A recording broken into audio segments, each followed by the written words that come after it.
नमस्कार बच्चों, कैसे हैं आप सभी। उम्मीद है बहुत अच्छे से होंगे। और पिछली कक्षाओं में हमने अलंकार सीखने की शुरुआत की थी। कविताओं में किस तरह से अलंकार की पहचान हम कर सकते हैं और अलंकार क्या होते हैं, इस पर हम बातचीत कर रहे थे और उसे सामान्य ढंग से समझने की कोशिश कर रहे थे।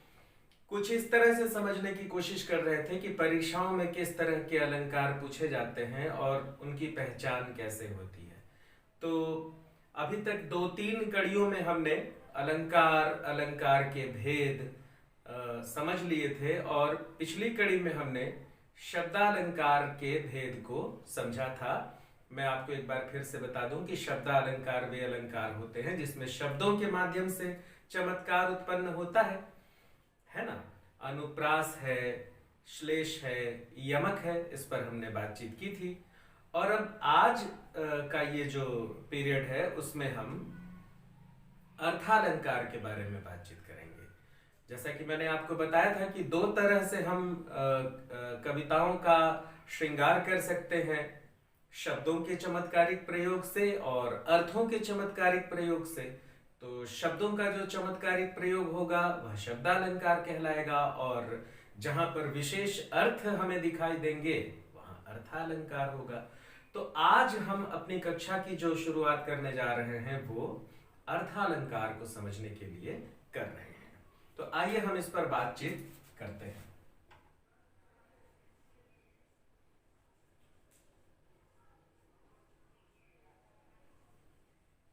अर्थालंकार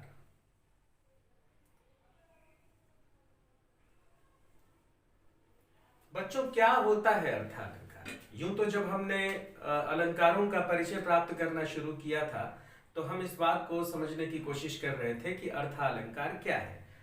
एक बार फिर से हम इसकी परिभाषा पर नजर डालें तो कविता में जब चमत्कार उत्पन्न करने के लिए कवि विशेष अर्थों को आपके सामने रखता है, इस तरह से लिखता है कि आपके सामने उसका विश्लेषण करने पर विशेष तरह के अर्थ उभर कर सामने आते हैं और आप आनंदित हो जाते हैं।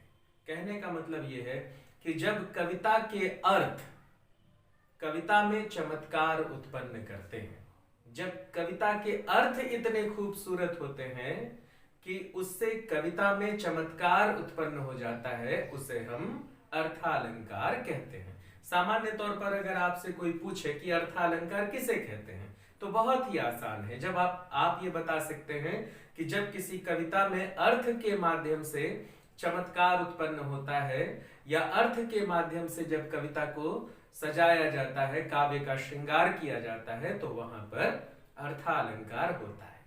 अब अर्थालंकार के मैंने आपको पिछली कड़ी में ही बताया था कि कितने प्रकार होते हैं। सामान्य तौर पर जो आपके पाठ्यक्रम है उसमें हमें जो पढ़ना है वो है उपमा अलंकार, रूपक अलंकार, उत्प्रेक्षा अलंकार, मानवीकरण अलंकार और अतिशयोक्ति अलंकार। ठीक है, तो हम एक एक करके इन अलंकारों को समझेंगे। अर्थ के माध्यम से काव्य में चमत्कार उत्पन्न होना, क्या क्या मतलब होता है इस बात का? इसका मतलब ये होता है बच्चों कि शब्दों के कुछ ऐसे प्रयोग होते हैं जिसमें कि हम ऐसे पढ़ेंगे तो हमें कुछ भी ऐसा नहीं लगेगा कि इसमें खास बात है, लेकिन जैसे ही हम उसके अर्थ को समझने की कोशिश करेंगे तो लगता है कि इन्हीं दो तीन शब्दों ने कितने बड़े अर्थ की ओर हमारी ओर इशारा कर दिया।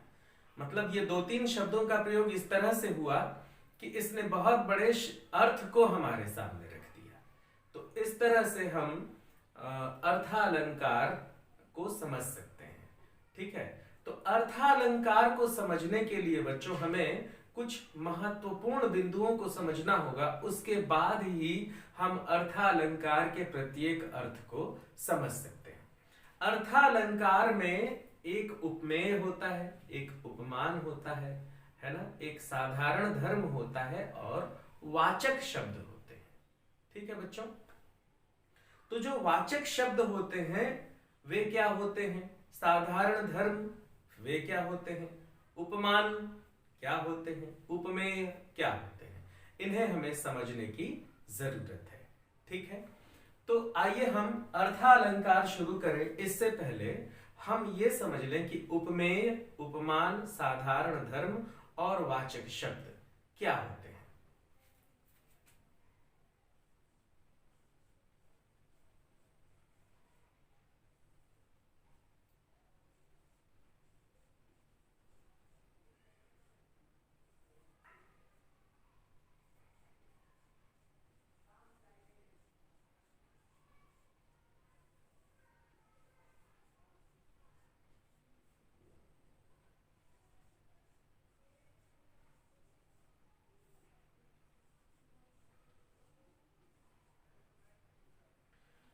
देखिए बच्चों, यदि हम इन चारों का अर्थ समझ जाएं, यदि हम समझ लें कि ये जो चार चीजें मैंने यहाँ पर लिखी हैं, उपमेय, उपमान, साधारण धर्म और वाचक शब्द, यदि हम इन तीनों को बहुत गहराई से, इन चारों को बहुत गहराई से समझ जाएं, तो अलंकार बिल्कुल हमारे सामने, अर्थालंकार बिल्कुल आसान हो जाएगा और चुटकियों में हम उसे समझ जाएंगे। जब भी हम अर्थालंकार की बात करते हैं बच्चों, तो हमारे सामने दो तरह की चीजें होती हैं। एक जिसकी हम तुलना करते हैं और दूसरी जिससे हम तुलना करते हैं। ठीक है, जिसकी तुलना करते हैं, जिससे तुलना करते हैं, इन्हीं दो चीजों के बीच में अर्थालंकार का सारा खेल है। मतलब कि अर्थालंकार में तुलना करने का मामला भी स्पष्ट रूप से हमारे सामने होता है।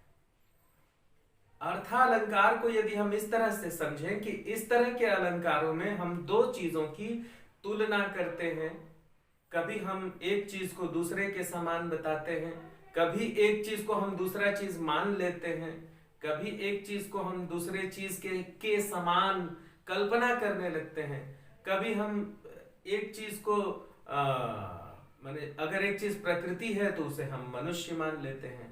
फिर हम ये मान लेते हैं एक तरह के अलंकार में कि एक चीज जो है वो अपने सामर्थ्य से अधिक काम कर रही है, तो उसे हम अतिशयोक्ति अलंकार कहते हैं।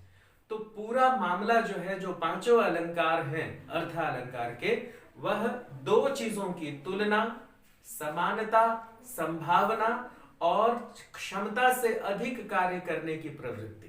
क्या क्या चीज मैंने कहा? अर्थालंकार में दो वस्तुओं के बीच तुलना, समानता, कल्पना और क्षमता से अधिक काम करने की बात, और अंतिम कि एक व्यक्ति को जो कि प्रकृति है उसे मनुष्य के रूप में मानना। यही पांच खेल है अर्थालंकार में, यही पांच खेल है। तुलना मतलब कि समानता, और तुलना करना, फिर समानता करना, फिर कल्पना करना कि एक वस्तु दूसरे में कितनी है, फिर एक वस्तु को प्रकृति के समान या प्रकृति को मनुष्य के समान मानना, और अंतिम जो है वो क्षमता से अधिक कार्य करना। ठीक है, तो अभी आपको समझ में नहीं आ रहा होगा। जब हम इसे समझ जाएंगे तो आपको पूरी बात समझ में आ जाएगी कि उपमेय, उपमान, साधारण धर्म और वाचक शब्द क्या होता है, और फिर इसे अलंकारों में हम कैसे प्रयुक्त करेंगे, इस पर हम चर्चा करेंगे। मान लीजिए कि मैं एक यहां पर उदाहरण लिखता हूं, एक चौपाई लिखता हूं, आप उसे देखिए।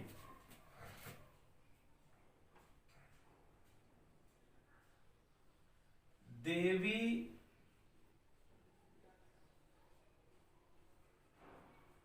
राधिका को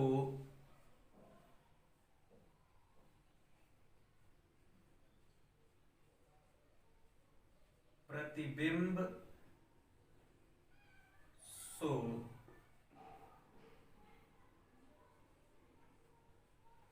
लगत चंद्र। मैंने क्या लिखा? देवी राधिका को प्रतिबिंब सो लगत चंद्र। ठीक है, इसका अर्थ क्या निकला? देवी राधिका को प्रतिबिंब सो लगत चंद्र। बिल्कुल आसान अर्थ है। अर्थ यह है कि देवी राधिका के प्रतिबिंब के समान लग रहा है चंद्रमा। चंद्रमा किसके समान लग रहा है? देवी राधिका को प्रतिबिंब सो लगत चंद्र। चंद्रमा जो है वो देवी राधिका के प्रतिबिंब के समान लग रहा है। हम किसकी तुलना कर रहे हैं? यहां पर देखिए, हम दो चीजों की तुलना कर रहे हैं, देवी राधिका की तुलना कर रहे हैं और चंद्रमा की तुलना कर रहे हैं। क्या तुलना कर रहे हैं? ये तुलना कर रहे हैं कि देवी राधिका का जो मुखड़ा है, देवी राधिका का जो मुखड़ा है या देवी राधिका जो है उनका प्रतिबिंब है कौन? चंद्रमा। मतलब कि हम दो चीजों की तुलना कर रहे हैं यहां पर। देवी राधिका को प्रतिबिंब सो लगत चंद्र। जैसे मान लीजिए कि मैं यहां पर लिख रहा हूं, एक दूसरा उदाहरण लिख रहा हूं कि श्री राम के नयन, श्री राम के नयन, श्री राम के नयन कमल के समान है, कमल के समान है। ये एक उदाहरण मैंने लिख दिया, ठीक है।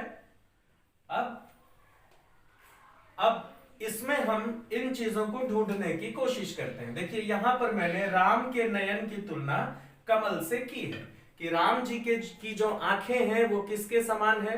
कमल के समान है। इसका अर्थ तो बिल्कुल स्पष्ट ना, श्री राम के नयन कमल के समान है।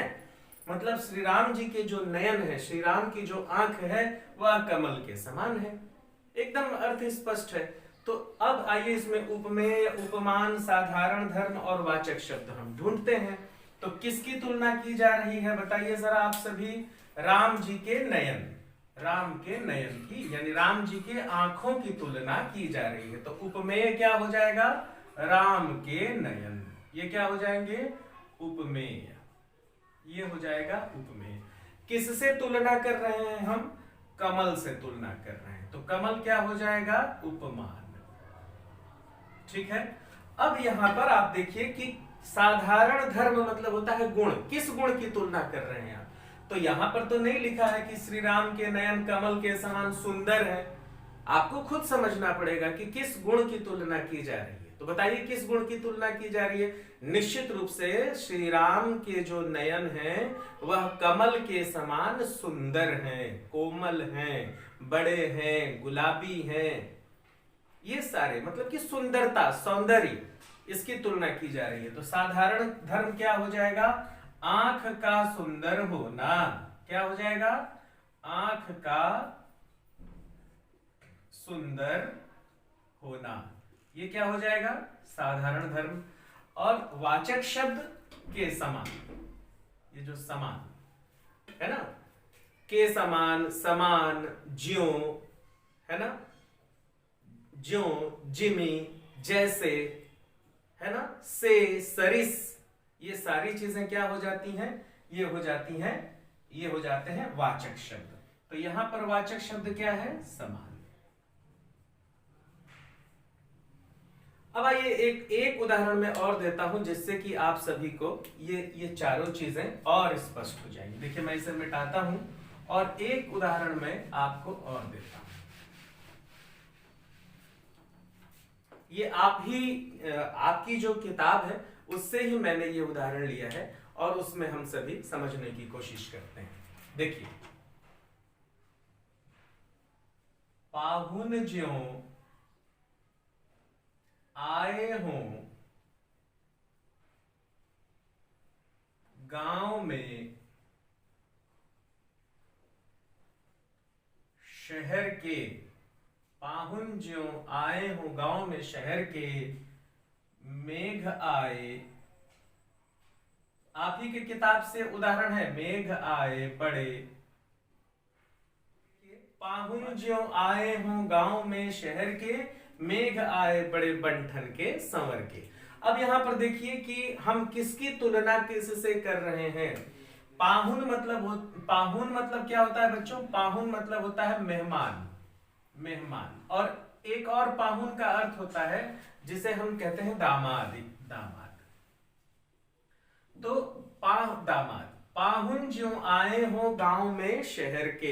ऐसा लग रहा है कि शहर से कोई दामाद गांव में आए हैं, शहर से कोई मेहमान गांव में आए हैं। पाहुन जो आए हो गांव में शहर के, है ना।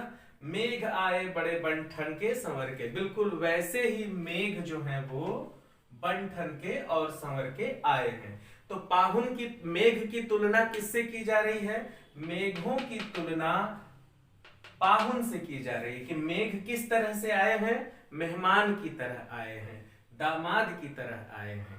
तो यहां पर थोड़ा सा आपको लगेगा कि कैसे ढूंढें। आप पूरी पंक्ति को पढ़िए तो समझ में आ जाएगा कि पाहुन जो आए हो गांव में शहर के, मेघ आए बड़े बन-ठन के संवर के। बादल इस तरह से बन-ठन के संवर के आए हैं जैसे कि कोई गांव से, कोई शहर से मेहमान आया हो। मतलब कि बादल की तुलना हम किससे कर रहे हैं? शहर से आने वाले मेहमान से कर रहे हैं। तो किसकी तुलना कर रहे हैं हम? बादलों की तुलना कर रहे हैं। तो बादल क्या हो गए? उपमेय। किससे तुलना कर रहे हैं? पाहुन से तुलना कर रहे हैं। तो पाहुन क्या हो गए? उपमान। और किस गुण की तुलना कर रहे हैं? तो बादल जो है बन ठन के, संवर के, सुंदर ढंग से आ रहे हैं। तो साधारण धर्म गुण क्या हो गया? बनना, संवरना, बने संवरे ढंग से आना, सुंदर ढंग से आना, ये हो गया साधारण धर्म। बन ठन कर आना, बन ठन कर आना, तो ये हो गया साधारण धर्म। अब देखिए वाचक शब्द कौन से हैं? ज्यों, पाहुन ज्यों, ज्यों जैसे, लगता है ये जैसे ये, तो तुलना हम कर रहे हैं तो जैसे शब्द दोनों की तुलना करा रहा है ना। तो जो शब्द तुलना करा रहा है वही वाचक शब्द होता है। तो ज्यों, जिमी, जैसे, है ना, समान, सरिस, के समान, ये जो शब्द हैं ये इसमें तुलना करा रहे हैं। ठीक है, तो वो हो गया वाचक शब्द। अब बच्चों आप, यदि आप इन पांचों चीजों को समझ गए कि उपमेय जिसकी तुलना की जाए, उपमान जिससे तुलना की जाए, साधारण धर्म जिस गुण की तुलना की जाए, और वाचक शब्द जो शब्द समानता को दिखाते हैं, जो शब्द उपमेय और उपमान को जोड़ते हैं, है ना, वे वाचक शब्द कहलाते हैं। ठीक है बच्चों, तो आइए अब मैं अब इसे मिटाता हूं और आप सभी से थोड़ा सा मैं पूछता हूं कि क्या आप लोगों को समझ में आया। तो देखिए मैं आपका एक छोटा सा टेस्ट ले लेता हूं। देखिए, चलिए आप मुझे बताइए उपमेय किसे कहते हैं? आप लिखिए, कमेंट बॉक्स में लिखिए, मैं यहां से पूछ रहा हूं। उपमेय किसे कहते हैं? उपमान किसे कहते हैं? साधारण धर्म किसे कहते हैं? और वाचक शब्द क्या होता है? देखिए वाचक शब्द हर अलंकार के लिए अलग अलग होता है। अभी तक मैं जितने भी वाचक शब्द आपको बताया हूं वो उपमा अलंकार का वाचक शब्द है। ठीक है, जब हम विशेष तौर पे उपमा अलंकार पढ़ेंगे तो मैं वो वाचक शब्द आपको लिखवा दूंगा, आप लिख लीजिएगा। फिलहाल मैं आपकी जो याददाश्त है उसके बारे में बातचीत करना चाहता हूं। ठीक है, तो अब चलिए मैं बताता हूं। उपमेय अर्थालंकार में जिसकी तुलना की जाए वह उपमेय होता है। जिससे तुलना की जाए, वो जिससे तुलना की जाए वो थोड़ा दूर होता है। जिससे तुलना की जाए वह उपमान होता है। ठीक है, जिस गुण की तुलना की जाए वह साधारण धर्म होता है। और जो शब्द दोनों में, उपमेय और उपमान में नजदीकियां, समानता बताने के लिए, जोड़ने के लिए प्रयुक्त किए जाते हैं वह वाचक शब्द कहलाते हैं। ठीक है, जैसे अब एक कुछ 2-3 उदाहरण मैं यूं ही आपको हंसाने बुलाने के लिए ले लेता हूं। ठीक है, जैसे कि देखिए अगर मैं कहूं कि ये जो बच्चा है, ये जो बच्चा यहां खेल रहा है वह सचिन तेंदुलकर सा है। यह जो बच्चा क्रिकेट खेल रहा है वह सचिन तेंदुलकर जैसा है। यह जो बच्चा बॉलिंग कर रहा है ये हरभजन सिंह जैसा है। यह जो बच्चा बॉलिंग कर रहा है यह फला क्रिकेटर जैसा है। तो ये जो बच्चा है ये उपमेय हो गया। और जिससे तुलना कर रहे हैं सचिन तेंदुलकर, हरभजन सिंह, ये या कोई क्रिकेटर, वो हो गए उपमान। बच्चा क्या हो गया? उपमेय। जिसकी तुलना की जा रही है, जिससे तुलना की जा रही है वह क्या हो गया? उपमान। तो क्रिकेटर, हरभजन सिंह या जो भी मैंने नाम लिए जिससे मैंने तुलना की है ना, वे हो गए उपमान। ठीक है। और किस गुण की तुलना की जा रही है? अगर सचिन तेंदुलकर से तुलना कर रहे हैं तो जाहिर सी बात है कि बल्लेबाजी की तुलना कर रहे हैं।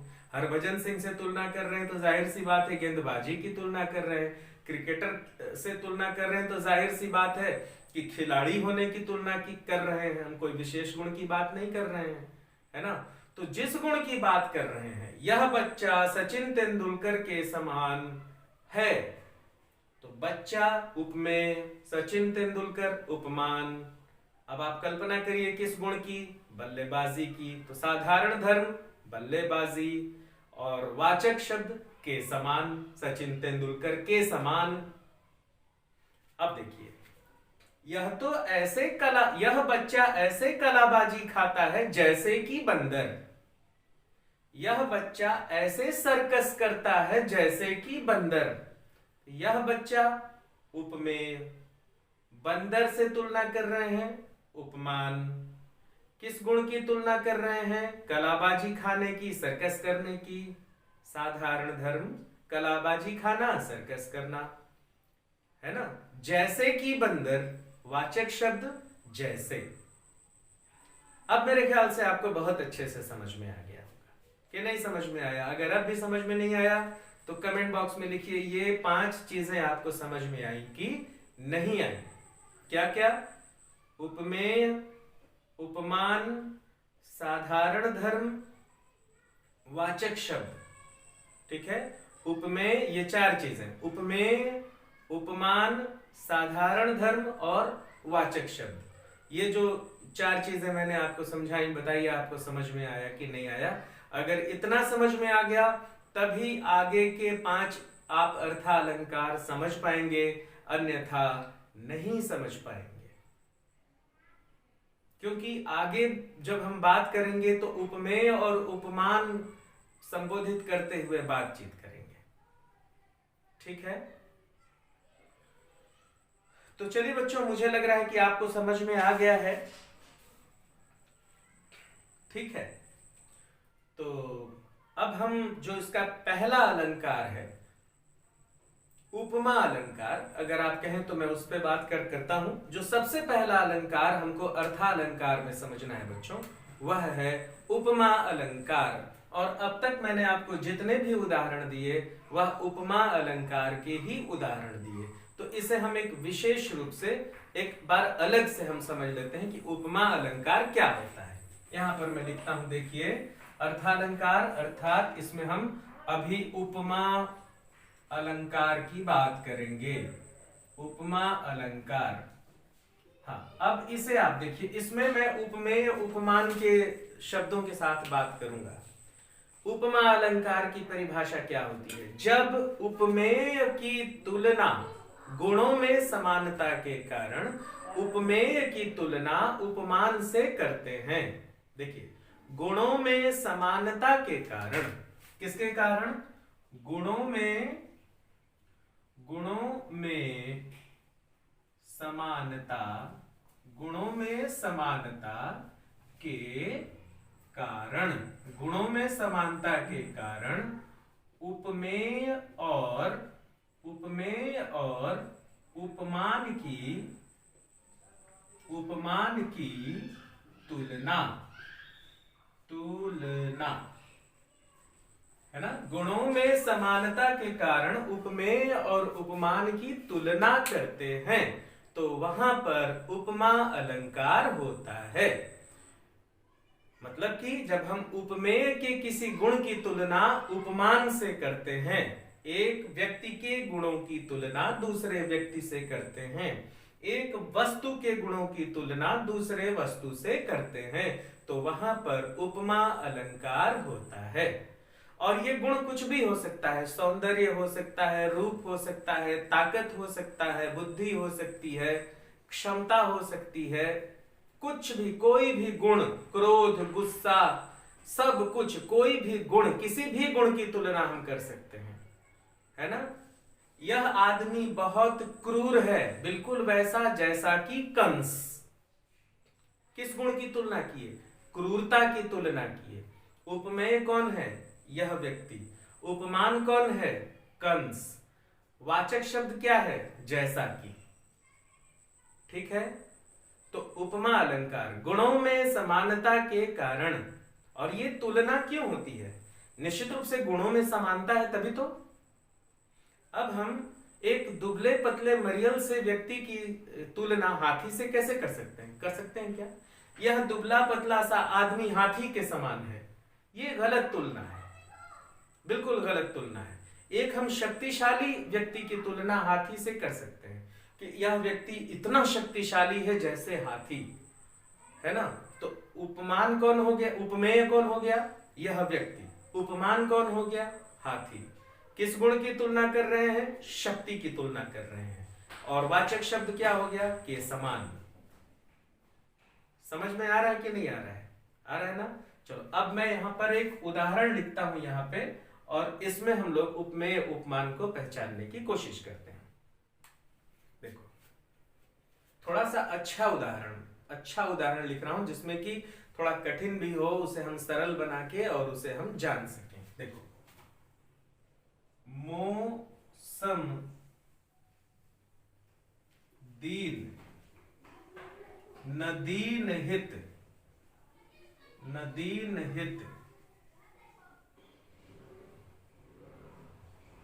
तुम समान रघुवीर।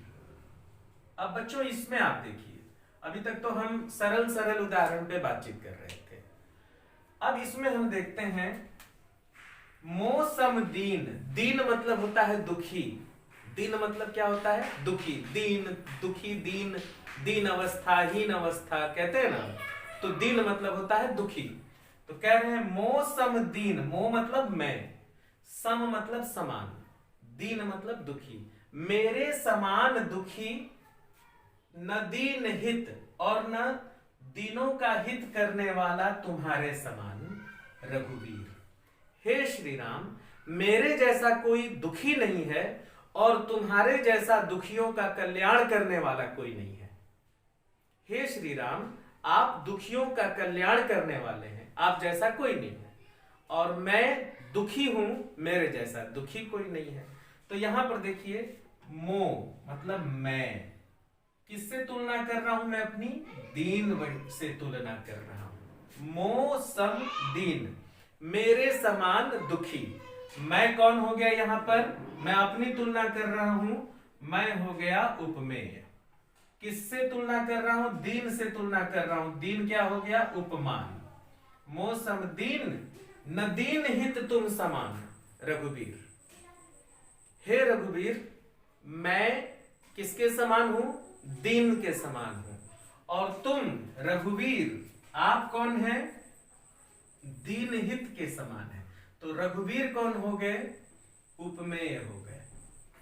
और किससे तुलना कर रहे हैं हम? दीन हित से तुलना कर रहे हैं, तो ये हो गए उपमान। मतलब यहां पर दो दो उपमेय है और दो दो उपमान है। मैं अपनी तुलना दीन लोगों से कर रहा हूं, दुखी लोगों से कर रहा हूं, और श्री राम की तुलना ऐसे लोगों से, ऐसे व्यक्ति से कर रहा हूं कि जो दीनों का हित करते हैं। मतलब श्री राम दीनों का हित करने वालों के समान है और मैं दीन के समान हूं। तो मैं और श्री राम दोनों उपमेय हो गए, दोनों की तुलना हो रही है, और मेरी तुलना दीन से हो रही है, इसलिए मेरे लिए उपमान दीन है, और रघुवीर की तुलना दीन हित से हो रही है, इसलिए रघुवीर के लिए उपमान दीन हित है। ठीक है बच्चों। और किस गुण की तुलना हो रही है? निश्चित रूप से दुख, मेरे लिए दुख की तुलना और इनके लिए दुख हरने की तुलना। तो साधारण धर्म मेरे लिए दुख और रघुवीर के लिए दुख हरने वाला। और सम समान, देखिए सम समान, ये क्या हो गया? वाचक शब्द। तो आप लिख लीजिए, उपमा अलंकार को पहचानने का जो सबसे सामान्य तरीका है वो है वाचक शब्द। कौन कौन से वाचक शब्द उपमा अलंकार में होते हैं, इसे आप लिख लीजिए, आपके लिए उपमा अलंकार बहुत आसान हो जाएगा। वाचक शब्द, वाचक शब्द कौन कौन से होते हैं लिख लीजिए, मैं लिखवा रहा हूं आपको। देखिए, उपमा अलंकार के लिए वाचक शब्द होते हैं सो, समान, सम, के समान, ज्यों, जैसे, जिमी, है ना, सो, समान, सम, के समान, ज्यों, जैसे, जिमी, ये सारे शब्द अगर आपको कविता में दिखाई दे जाते हैं, देखिए यहां पर सम दिखाई दे दिया, यहां पर समान दिखाई दे दिया, आप तुरंत बताइए कि उपमा अलंकार है। यदि आपको कुछ समझ में नहीं आता है कि उपमा अलंकार क्या होता है, कुछ भी नहीं समझ में आ रहा है मान लीजिए, तो आप सिर्फ वाचक शब्द याद रखिए। वाचक शब्द याद रखेंगे, सो, समान, सम, के समान, ज्यों, जैसे, जिमी, है ना।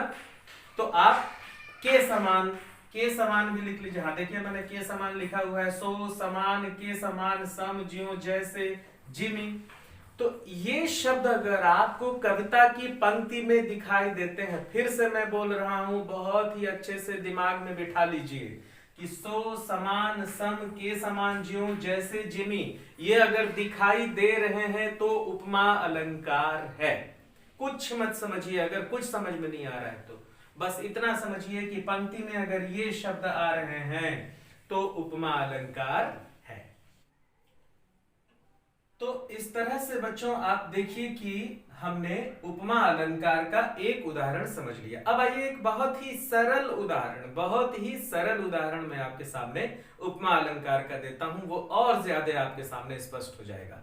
इसे तो आप कहीं नोट कर ही लीजिए, जो मैंने आपको इसे कहते हैं उपमा अलंकार को समझने का मंत्र, यानी कि वाचक शब्द, सो, समान, सम, के समान, ज्यों, जैसे, जिमी, ये शब्द आपको दिखाई दिए, उपमा अलंकार। चलिए दूसरा उदाहरण लिख रहा हूं।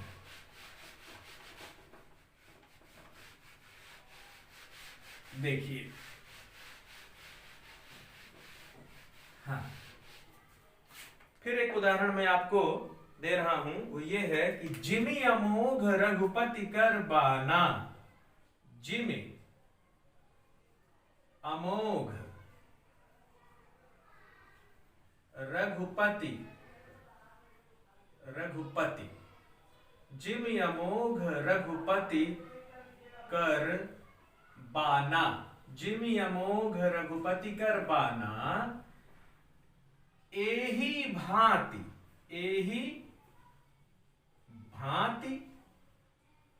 चलेऊ हनुमाना।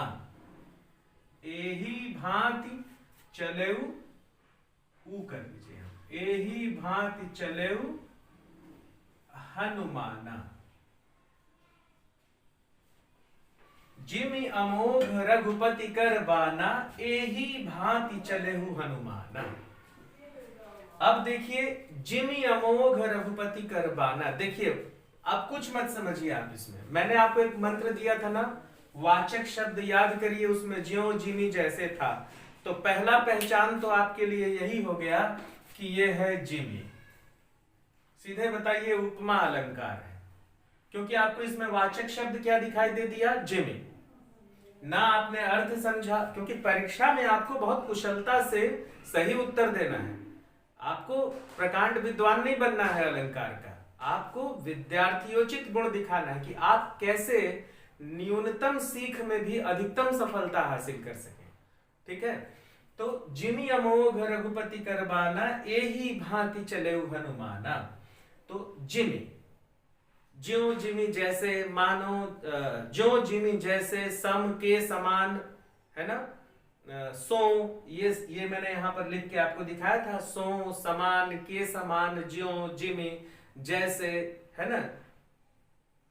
तो जिमी अमोघ रघुपति। अब आइए इसका अर्थ हम समझें। जिस प्रकार अमोघ रघुपति कर बाना, बाना मतलब बाण, धनुष बाण, तो जिस तरह रघुपति का बाण अमोघ है, रामचंद्र जी का एक बाण है जिसका नाम है अमोघ, ठीक है। ऐसा माना जाता है कि श्री राम अगर अमोघ शस्त्र चलाते हैं तो फिर कोई भी चीज नहीं बचती, इसलिए श्री राम उसको एकदम अंतिम समय पर चलाते हैं, अंतिम समय पर इस्तेमाल करते हैं अमोघ को। तो कहते हैं कि जिमि अमोघ रघुपति कर बाना, जिस तरह रघुपति का जो बाण है अमोघ बाण, उसकी जितनी तेजी है, जितना उसका वेग है, यही भांति चले वो हनुमाना, हनुमान बिल्कुल उसी तरह उड़कर चले गए। क्या हुआ कि जब सीता की खोज में, माता सीता की खोज में राम की सेना, श्री राम की सेना समुद्र तक पहुंच गई। अब तो पता चला कि भाई अब आगे कैसे जाया जाए। तो जब हनुमान जी लंका की ओर कूदे, उड़े चलने के लिए, तो उनकी जो स्पीड थी, उनका जो वेग था, वो अमोघ के समान था। अमोघ बाण जो है ना, बिल्कुल उसके समान था। तो जिमि अमोघ रघुपति कर बाना, जैसे रघुपति का जो अमोघ बाण है उसका वेग होता है, यही भांति इसी प्रकार चले वो हनुमाना, हनुमान चले। तो देखिए अब यहां पर किसकी तुलना की जा रही है, बताइए जल्दी से। यहां पर हनुमान जी की तुलना की जा रही है, हनुमान जी की तुलना की जा रही है। किससे तुलना की जा रही है? अमोघ से, कि जितना तेज अमोघ है उतना ही तेज हनुमान जी हैं। जितना तेज राम जी का बाण अमोघ है उतना ही तेज हनुमान जी है। तो हनुमान जी की तुलना अमोघ से की जा रही है, ठीक है। तो उपमेय कौन हो गया? यहां पर आप लिखेंगे उपमेय, किसकी तुलना की गई? हनुमान जी की तुलना की गई। तो उपमेय हो गए हनुमान। किससे तुलना की गई? अमोघ से की गई। तो उपमान, उपमान कौन हो गए? अमोघ। और देखिए यहां पर आपको अमोघ बाण, और यहां पर आपको धर्म भी दिखाई देगा, साधारण धर्म। किस गुण की तुलना की जा रही है? वेग की तुलना की जा रही है, कि अमोघ, जिस प्रकार अमोघ बाण जो है चलता है, उसी तरह चले वो हनुमाना, उसी तरह चले। तो साधारण धर्म क्या हो जाएगा? साधारण धर्म। साधारण धर्म क्या हो जाएगा बच्चों? वेग। किसका वेग? बाण का। जिस तरह बाण का वेग है उसी तरह श्री राम का, हनुमान का वेग है, ठीक है। जिस तरह बाण का वेग है उतना ही हनुमान का वेग है। तो जिमि अमोघ रघुपति कर बाना, एहि भांति चले वो हनुमाना। और वाचक शब्द क्या है यहाँ पर? तो वाचक शब्द आपको मैं बताया था, आप याद किए होंगे, यहाँ पर जिमि दिख गया, तो वाचक शब्द यहाँ पर आप जिमि लिख दीजिए। तो इस तरह से इन 4 कसौटियों पर हमने कसा, तो यह अलंकार उपमा अलंकार के रूप में हमें दिखाई दिया। आगे बात समझ में? एक उदाहरण में आपको छोटा सा और बता देता हूं जिससे और स्पष्ट हो जाएगा। चलिए ये तो मैं लिखा रहने देता हूं, ये मिटा देता हूं ऐसे। जिमि अमोघ रघुपति कर बाना, एहि भांति चले हनुमाना।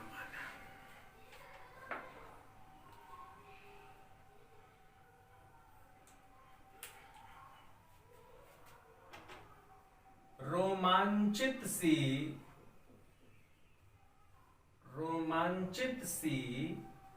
लगती वसुधा, रोमांचित सी लगती वसुधा, आई गेहूं जौ में बाली। अब देखिए इस परीक्षा में आता है, ये दिया रहेगा और पूछा जाएगा कौन सा अलंकार है। तो यहां पर अपने आप अपना वो जो शस्त्र है आप उसे इस्तेमाल करिए, वाचक शब्द खोजिए, सीधे आपको सी दिखाई दे दिया, मतलब आप तुरंत कह दीजिए सी लगा है, मतलब कि उपमा अलंकार है, ठीक है। अब पूरे अर्थ से हम कैसे समझें कि ये उपमा अलंकार है? देखिए रोमांचित सी लगती वसुधा, वसुधा मतलब हमारी धरती माता, तो कवि कह रहा है कि जो धरती माता है वो बहुत रोमांचित है। जब कोई रोमांचित हो जाता है वैसी हमारी धरती लग रही है। रोमांचित मतलब बहुत खुश हो जाना, है ना। हमारी धरती कैसी लग रही है? रोमांचित सी लग रही है। तो किसकी तुलना की जा रही है? हमारी धरती की तुलना की जा रही है। तो धरती क्या हो गई? उपमेय, वसुधा। धरती क्या हो गई? वसुधा। तो वसुधा उपमेय। किससे तुलना की जा रही है? रोमांचित व्यक्ति से, रोमांचित स्त्री से तुलना की जा रही है। एक ऐसी स्त्री जो बहुत रोमांचित है, वैसी हमारी धरती माता हो गई है। तो उपमान रोमांचित स्त्री, ठीक है। रोमांचित सी लगती वसुधा। वसुधा जो है वो रोमांचित सी लग रही है, के समान लग रही है, सम लग रही है, जैसी लग रही है। इस यहां पर आप कुछ भी लिख सकते हैं। रोमांचित जैसी लगती वसुधा, रोमांचित के समान लगती वसुधा, रोमांचित सी लगती वसुधा, रोमांचित सम लगती वसुधा। सारे शब्द जो है वाचक शब्द तुलना कर रहे हैं, ठीक है। और अब आइए हम यहां पर देखते हैं साधारण धर्म। तो साधारण धर्म की हम बात करें तो साधारण धर्म हमें क्या दिखाई दे रहा है? रोमांचित सी लगती वसुधा, आई गेहूं जौ में बाली। आई गेहूं जौ में बाली। वसुधा रोमांचित इसलिए है क्योंकि गेहूं और जौ में बाली आ गई है, मतलब कि धरती का सौंदर्य बढ़ गया है। तो साधारण धर्म यानी कि गेहूं जौ में बाली आने से धरती का बढ़ा हुआ सौंदर्य। तो आप उतना लंबा मत लिखिए, सीधे लिखिए धरती का बढ़ा हुआ सौंदर्य। धरती का बढ़ा हुआ सौंदर्य। और वाचक शब्द क्या है? सी। वाचक शब्द क्या है? सी। तो वाचक शब्द आप लगा दीजिए सी। तो इस तरह से बच्चों अर्थालंकार में हमने आज उपमा अलंकार को पूरी तरह से समझ लिया। अनेक उदाहरणों के माध्यम से 2-3 महत्वपूर्ण बातें मैं आपको फिर बता दूं। जब आप कविता को देखते हैं तो उपमेय जिसकी तुलना की जाती है, उपमान जिससे तुलना की जाती है, गुणों में समानता के कारण जब उपमेय की तुलना उपमान से की जाती है तो वहां पर उपमा अलंकार होता है। यहाँ पर जो वाचक शब्द होता है सी, के समान, सम, समान, ज्यों, जिमी, जैसे, है ना, जिस तरह, है ना। तो ये सारे वाचक शब्द होते हैं और साधारण धर्म मतलब जिन गुणों की तुलना की जाती है। तो इस तरह से ये उपमा अलंकार है। और आने वाली कक्षा में हम रूपक और उत्प्रेक्षा के बारे में बातचीत करेंगे। और उससे अगर समय रहा तो उसमें अगला जो अलंकार होगा, जैसे कि मान लीजिए मानवीकरण या अतिशयोक्ति, उस पर हम बातचीत करेंगे। और नहीं तो फिर अगली कक्षा में बातचीत करेंगे। तो फिलहाल इस कक्षा में इतना ही। बच्चों अनुमति दीजिए, और कोई परेशानी हो तो फोन से या कमेंट बॉक्स में जरूर पूछिए। नमस्कार।